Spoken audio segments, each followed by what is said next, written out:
find and kill the people who murdered my wife. I don't think you could beat a 90-year-old nun in an arm wrestling match. All right, I'll teach you. Oh, come on, take it. What is it? What are you... Take it. Aye. Now. Point it at my chest. Point it at my chest. Do it now. All right. Put your finger on the trigger. Come on, Charlie. Paralyzing, isn't it? When the time comes, I'll pull the trigger. When the time comes, you won't even remember which end of the gun the bullet comes out of. Try it closer. Just a few rounds. Jesus, Mary and Joseph. Did we test your vision? Guess I just have to get that close. Yeah, at point blank range, you might have a 50-50 chance of hitting something. Overestimating my odds? Who are you? You held a gun to my wife's head. You have the wrong guy. Yeah, I know. You didn't pull the trigger. Tell me where to find him. This is a remote that controls a device that's been decompressing the air between the sheets of glass beneath you. If I trigger it, the glass will shatter. So tell me where he is, or swim very fast. You have the wrong person.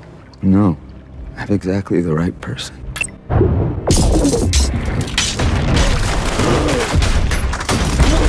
The movie opens with Charlie Heller in his garage, gathering parts to fix an old scrap plane his wife once gave him as a gift. His wife Sarah walks in and reminds him she'll soon be leaving for a business conference in London. She asks him to come inside and see her off. In the kitchen, Charlie makes her a cup of coffee, something she jokingly says she won't survive without during her trip. She invites him to travel with her, but he gently turns her down, explaining that he has work tasks he still needs to handle. When her ride arrives, Charlie walks her out, kisses her goodbye, and even jokingly runs after the car as it pulls away. Later, Charlie arrives at his workplace, CIA headquarters. After passing through security, he's greeted by a field agent known as the Bear, who asks if Charlie can help fix his computer during lunch, just like last time. Charlie agrees and heads into his department, Decryption and Analysis, where security scanners sweep over him as he enters. He sits down to work and soon receives a message from a mysterious informant he's been communicating with for years, known only by the codename Inquiline. Inquiline sends him a file, warning him to be extremely careful because it contains highly compromising information. Be careful with this data. It's highly compromising for your agency. How's the weather in Istanbul?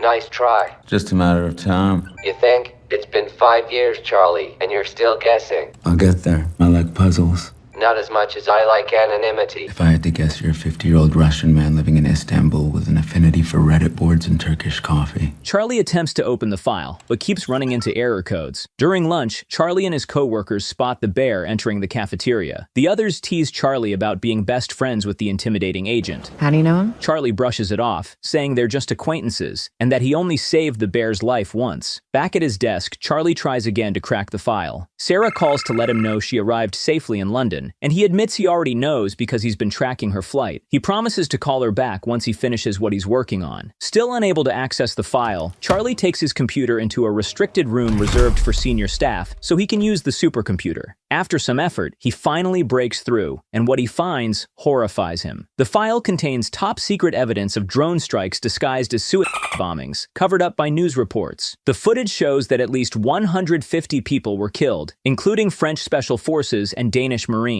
Even worse, the entire operation was planned and authorized by Chief Moore, Charlie's own boss. Shaken, Charlie leaves the restricted room and runs into his friend and co-worker, Carlos. He hints that he may have accessed something he shouldn't have. Carlos warns him to keep it quiet. That night, Charlie calls Sarah, but she doesn't pick up. He leaves a voicemail telling her he misses her and asking her to call him back. The next morning at the office, Charlie walks in to find Chief Moore standing in his workspace. Moore greets him warmly. He asks Charlie if he's watched the news lately. Charlie admits he hasn't found a reliable outlet yet. Moore then asks him to follow him to the director's office. Inside, Moore introduces him to Director O'Brien, the newly appointed CIA director. O'Brien solemnly reveals that there has been a terrorist attack in London, at the very hotel where Sarah was staying. Moore then delivers the devastating news. Charlie, I'm very sorry, Mr. Heller.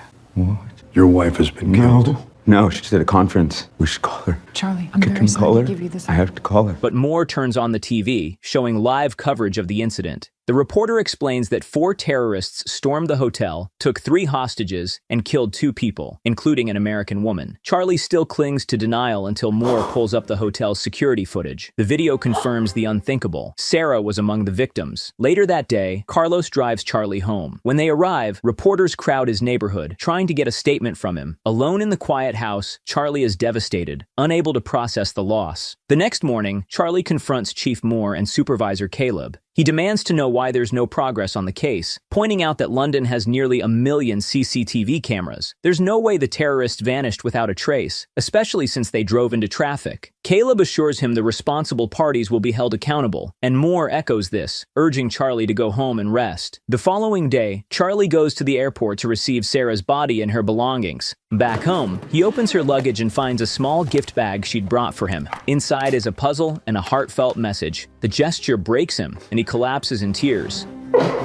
Later that night, he searches online for information about the attack. He comes across videos on X, including one featuring Sarah, but he can't bring himself to watch it. Restless and unable to mourn quietly at home, Charlie returns to work. He sneaks into the restricted room again to use the supercomputers and begins investigating the attack on his own. He hacks into the hotel's CCTV system and retrieves the full timeline, from when the terrorists arrived to when they escaped. He compiles every detail and brings his findings to his superiors. According to the footage, the 4 terrorists stole a vehicle on the east side of the city, wiped it clean of prints and DNA, then entered the hotel through the service door. They had a scheduled meeting with an Indonesian company called Impact Investment. Something went wrong, and an argument broke out in the hallway. One of the terrorists shot the company's security officers. This triggered hotel staff to call the police. Cornered and desperate to escape, the terrorists rushed into a conference room and took hostages as leverage. Sarah was among them. Get down! No!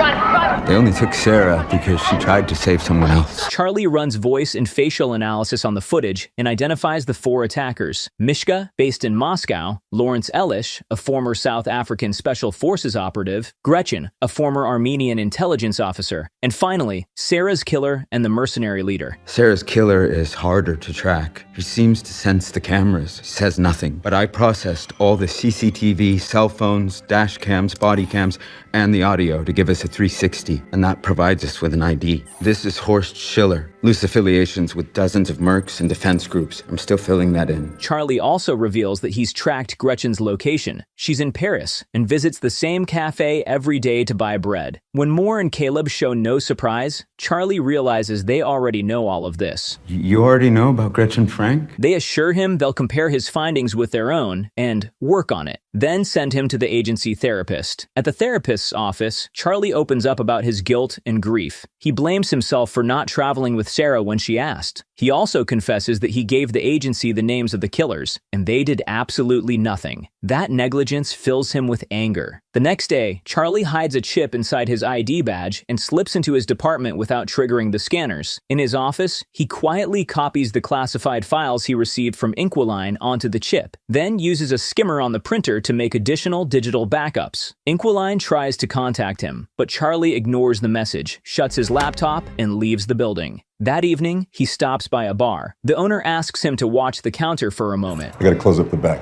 I got you covered out here. And as Charlie waits, his eyes drift to the old jukebox glowing in the corner. The next morning, armed with evidence, Charlie confronts Chief Moore and Caleb again. He lays out Moore's entire history of unauthorized black ops, bombing a Syrian hospital, striking an allied base in Yemen. The convoy? You targeted our allies. I count more than 1,000 casualties and over 400 civilian fatalities. It's only out of respect for your recent loss that I'm not throwing you out of this office. He reveals that he's activated a dead man switch. If he fails to enter a code every 5 hours, the files will automatically be sent to 2 major journalists, and within 24 hours, the entire collection will go public. Faced with this, Caleb asks what Charlie really wants. Charlie says he doesn't want them to eliminate the killers. He wants to do it himself. He demands full training, equipment, fake passports, weapons, cash, and everything necessary to hunt them down personally. Moore mocks him, joking that Charlie couldn't beat a 90-year-old nun in an arm wrestling match. But when they see he's serious, they reluctantly agree.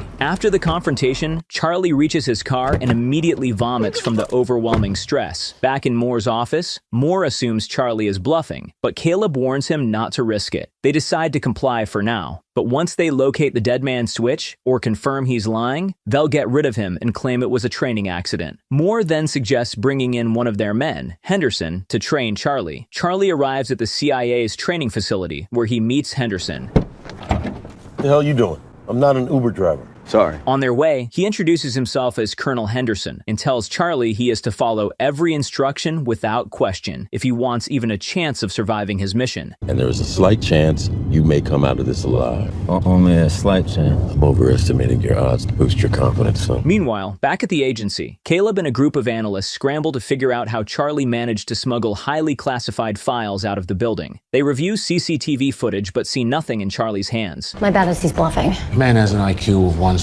Let's not assume. They tear apart his office but find nothing there either. One agent suggests he might have used a skimmer, a device that can secretly copy data. Another argues that their systems are too secure for that. A third agent interrupts, pointing out that skimmers can be used on printers. That means Charlie could have sent the files to a printer, rewritten its software, and used a magnetic strip to extract the data. Still, they can't figure out how he got the chip past the scanners. Checking CCTV again, they find footage of Charlie buying a magnetic strip. Chief Moore suggests he might have swallowed the chip, but the body scanners would have detected that too. Running out of ideas, Caleb orders a full search of Charlie's home, but that also turns up nothing. At the training facility, Charlie begins firearms training, and it goes disastrously. He can't aim properly no matter how hard he tries. Henderson brings Charlie closer to the target, but even then, Charlie can't hit it. Only at point-blank range does he finally land a shot. The next day, Charlie takes a class on creating improvised explosives, and this time, he excels. He assembles a homemade bomb with almost no assistance. I'll be damned.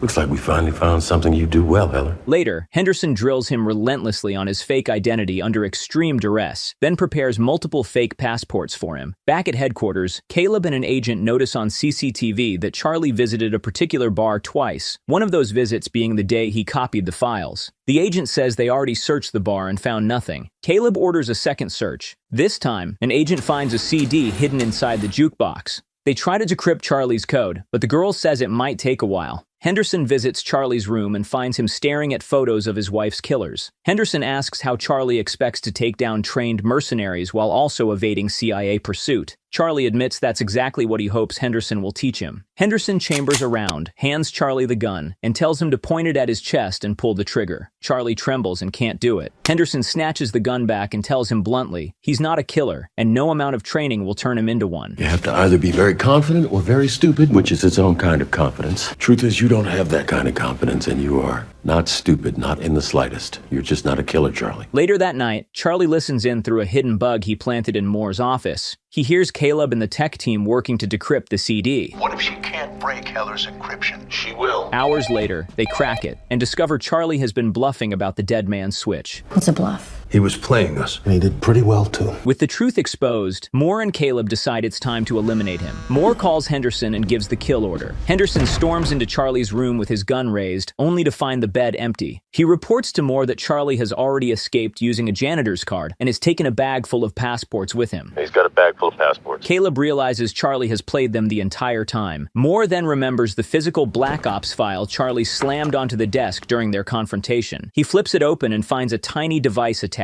the real bug. Mr. Heller. Bugging a CIA officer is treason. Charlie hears the message just as he boards a plane to London. Charlie arrives in London and quickly makes his way to Paris. At immigration, his fake identity checks out, and he passes through without suspicion. Back at the CIA, Caleb informs Moore that the system has flagged one of Charlie's forged passports. He entered London and is now heading to Paris. Caleb suggests alerting their liaison in Europe, but Moore shuts it down. He wants the matter kept internal and orders Caleb to contact Henderson instead. In Paris, Charlie checks into a hotel overlooking a small cafe cafe Gretchen frequents. From his window, he keeps watch until she finally appears. Before she leaves, Charlie hacks into her phone remotely and plants a tracker. That night, he follows the signal to her apartment. From across the street, he watches Gretchen and her boyfriend prepare to go out. Once they leave, Charlie sneaks inside and uses a YouTube tutorial to pick the lock. Inside, he snaps photos of her calendar and discovers a gun in a drawer. After a moment of hesitation, he pockets it. Just then, he hears voices downstairs. The couple has returned early. In a panic, Charlie slips out and rushes up the stairs. When Gretchen reaches her door, Charlie points the gun at her from the shadows, but freezes. He can't pull the trigger. Shaken, he flees back to his hotel, out of breath and terrified. In his room, reviewing the photo of Gretchen's calendar, he notices she has a hospital appointment the next day. He researches the location and learns that she's seeing an allergy specialist who treats pollen-related conditions and forms a plan. The following morning, Charlie buys a bouquet. All of them, please. The lilies as well, please. Okay, all of them. You must have done something really bad. Not yet. And waits in a cafe across from the hospital. When Gretchen arrives, he follows her inside. During her treatment, the doctor's computer suddenly shuts down. Charlie caused the outage. When the doctor steps out to check the issue, Charlie slips in disguised as staff, locks the door, and seals Gretchen inside the respiratory chamber. Alarmed, she demands to know who he is. Charlie pumps a concentrated dose of pollen into the chamber, triggering a severe allergic reaction. As she struggles to breathe, he begs her to reveal Horst Schiller's location, promising to release her. Outside, doctors pound on the door. Moments before Gretchen passes out, Charlie cracks. He opens the chamber. She bursts out, knocks him aside, and tries to flee. They grapple, but she overpowers him and escapes. Charlie pulls his gun and chases her into the street, only for a van to tear through the lane and hit her instantly. Gretchen dies on the spot. Shaken, Charlie approaches her body, grabs her phone, and runs. He returns to his hotel, cleans up, packs, and buys a train ticket to Marseille.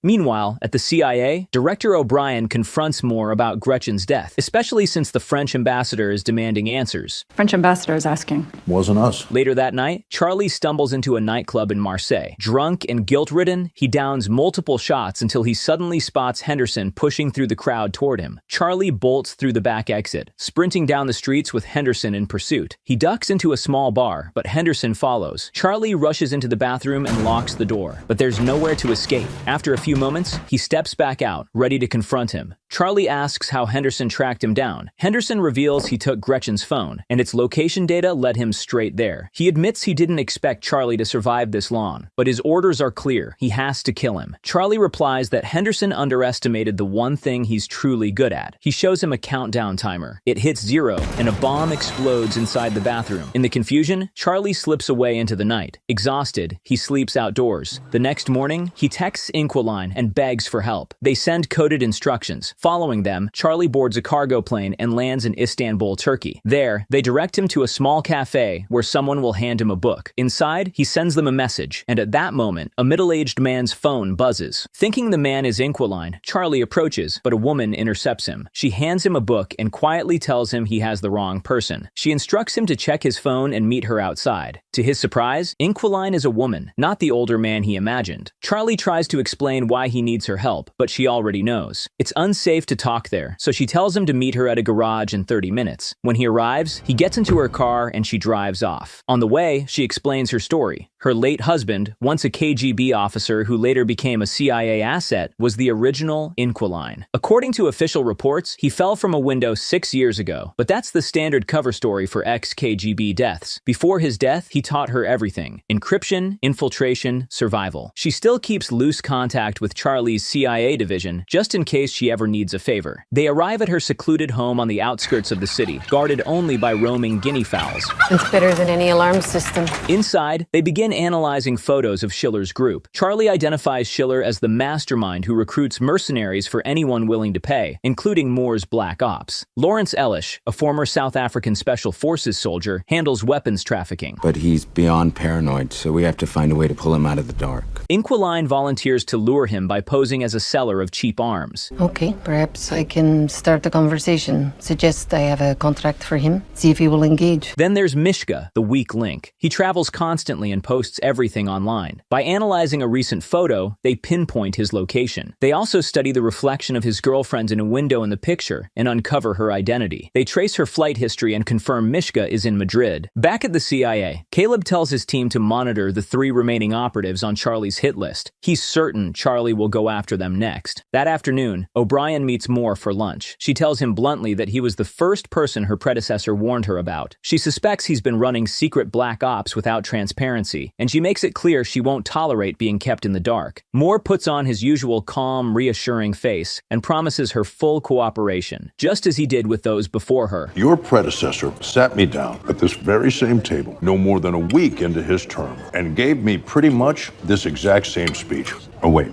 Maybe it was his predecessor. I can't remember. Anyway, I'll tell you what I told them. You have my full support. When O'Brien gets into her car, her assistant shows her new intel. Henderson has been spotted in Madrid. On whose orders? She learns Moore sent him, so she orders one of her own agents to shadow Henderson without Moore's knowledge. Let's get someone of our own in play. Meanwhile, Charlie and Inquiline successfully track Mishka to a hotel in Madrid. They tap into the hotel's security feed and watch him in real time. Charlie knows Moore's team is monitoring Mishka too, likely waiting for him to show up, but he insists on moving forward. He asks Inquiline to keep watch for Henderson. And keep an eye out for him. This is who they'll send. The next day, Charlie arrives at the hotel to observe Mishka's routine. He realizes Mishka likes to swim alone at night in the rooftop suspended pool. Charlie studies the pool's structure and glass enclosure carefully. Instead of simply shooting Mishka, he designs a far more controlled and brutal method. Meanwhile, Henderson closes in. He calls Moore, suggesting they spare Charlie. Not for me to say here, boss, but why bury him? Why not just roll him up? We're past that. Too big of a stench. Look, he practically invented half of our surveillance tech. Now I will find him. But you might have a bigger stench on your hands if he gives us the slip again. You won't let that happen. Charlie gathers supplies for his plan and builds a device designed to compromise the rooftop pool. By the next night, everything is ready.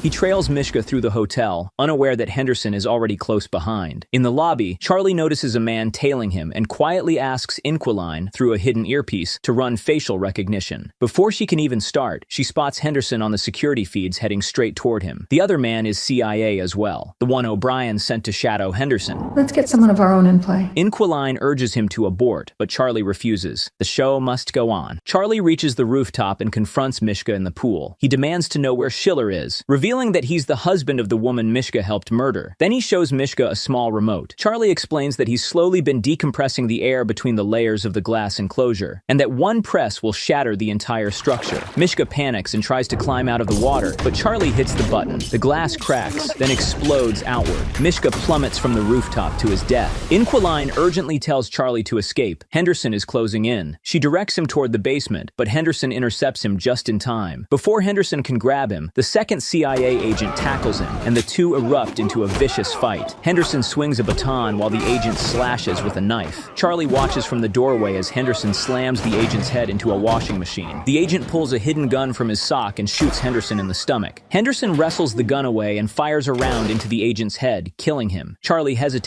wanting to help the wounded Henderson, but Inquiline pleads with him to run, so he does. Back at CIA headquarters, Director O'Brien summons Moore. She asks where Charlie is, and Moore claims Charlie is still on bereavement leave and unreachable. He promises to update her if anything changes, but once Moore leaves, O'Brien looks at her screen, a surveillance image of Charlie at the Madrid hotel, and realizes that her subordinate has been playing a double game, keeping her in the dark. Elsewhere, Caleb and his team study the same photo. They realize Charlie wasn't acting alone. He was communicating with someone. Digging into the hacked hotel system and Charlie's encrypted chats, they identify his mysterious partner, a 50-year-old man codenamed Inquiline, based in Istanbul. Caleb orders the team to pinpoint his location. That afternoon, Charlie is outside feeding the guinea fowls when Inquiline joins him and gently asks how he's holding up. Charlie admits he handled this last mission better than the first. Inquiline quietly shares that after her husband died, she filled the silence with work, and she wonders if Charlie is doing the same. Meanwhile, at the CIA, Caleb and his team make a breakthrough. They discover the real Inquiline was a 50-year-old former Russian intelligence officer who later worked for the CIA, but has been dead for years. New intel from the Russians suggests his widow may be operating under his codename. Caleb immediately orders a direct line open to Russian intelligence in Istanbul. That night, Charlie is asleep on the couch when Inquiline approaches and admits she hasn't slept beside someone in a long time. He invites her to lie next to him, and she curls up against him. But as soon as the guinea fowls outside begin screeching, she bolts upright. She checks her CCTV feeds and sees Russian operatives silently infiltrating her property. She and Charlie escape through a hidden exit and sprint to her car. They speed away, but the Russians open fire. After several intense moments, the gunfire finally stops, and they think they've lost them, until a Russian patrol boat appears along the shoreline. A single precise shot hits Inquiline, killing her instantly. Shocked and devastated, Charlie drags her body into the passenger seat and drives off. At a quiet garage, he gives her a final kiss on the forehead and leaves her behind. While sitting at a small cafe, he receives a message from Lawrence Ellish on Inquiline's phone, agreeing to buy the missiles she had pretended to be selling. Perhaps I can start the conversation. Suggest I have a contract for him. See if he will engage. Determined, Charlie buys a new phone and laptop and messages Ellish a meeting point in Romania. He hitches a ride on a cargo truck heading there. Before Ellish arrives at the meetup spot, Charlie scans his own face and hacks security systems across Europe, making random people appear as him on surveillance feeds, throwing Moore and the agents completely off his trail. Heller's in Berlin. What? This was 40 minutes ago. When Ellish finally arrives, Charlie calls the phone he left waiting on a chair. When Ellish answers, Charlie instructs him to open a box containing the missiles. The moment Ellish lifts the lid, an IED Charlie built activates. You drop the lid, move away, or cross the beam, it detonates. Charlie steps out of hiding and confronts him. He tells Ellish to look at the photo of Sarah taped to the box and demands Schiller's location in exchange for defusing the bomb. Terrified, Ellish reveals that Schiller is usually on his yacht somewhere in Russian waters. He says he delivers weapons to Primorsk, a major Baltic port, and contacts Schiller's men, Simon and Christoph, using a secret numerical code. Charlie demands the phone, the code, and the men's names. He takes them, walks away, and ignores Ellish's desperate pleas. Where you going? You jump really fast. You might survive the blast. Please, wait! At CIA headquarters, Caleb realizes Charlie is throwing them off with the random CCTV appearances. When news of Ellish's death in Romania comes in, he immediately concludes Charlie was responsible. Later, Charlie arrives in Primorsk by boat. He rents a room and finally solves the puzzle Sarah left behind.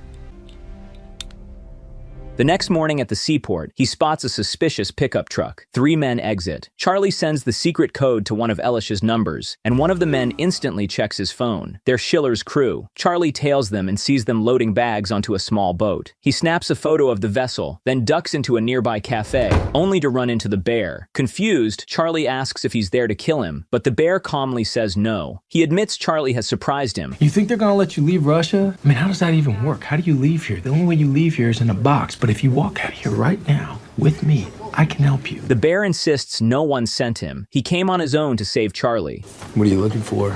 I don't know, my assassin. Your assassin. Dude, what do you think? What does an assassin look like? I mean, it can't be anyone, huh? I mean, even a slight little nerdy fella likes to work on computers. But Charlie refuses, saying he can't quit until he finds the man who pulled the trigger. Home doesn't feel like home without Sarah. The bear understands, stands up, and walks away. That night, Charlie buys a smartwatch, tape, pliers, and other tools, then uses the boat's registration number to trace it back to Schiller's main yacht. The next morning, he approaches one of Schiller's men from the day before, casually asking about his partners, but the man eyes him suspiciously, shrugs him off, and walks away. That night, Charlie studies Schiller's usual sea routes and realizes the Gulf of Finland is close. The following morning, as he watches the 3 men load into their small boat again, one of them creeps up behind him and knocks him out, sending Sarah's puzzle falling from his hands. The men take Charlie to Schiller's yacht, and at last, he comes face to face with Horst Schiller himself. Schiller holds up a bomb, one Charlie planted earlier, and scoffs, saying he's insulted Charlie thought something so primitive could kill him. Charlie calmly tells him he knows all about the secret Black Ops missions Schiller carried out for Moore and Caleb, but that isn't why he's here. He reveals the real reason. Schiller murdered his wife Sarah, and he wants revenge. Schiller explains with chilling calm that Sarah's death wasn't personal, just necessary. Police were blocking their route, so he killed her to send a message. He even apologizes for it, claiming she died bravely. Then he shifts the conversation, asking why Charlie killed his men from a distance and in such brutal ways. Schiller smirks and says it's because Charlie can't take a life up close. You are not so different to me. Killing these people to find your way here to me. Has it made you feel better? I won't know till I've killed you.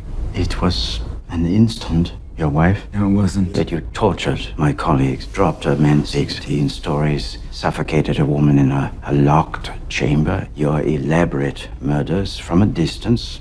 And you know why? I do.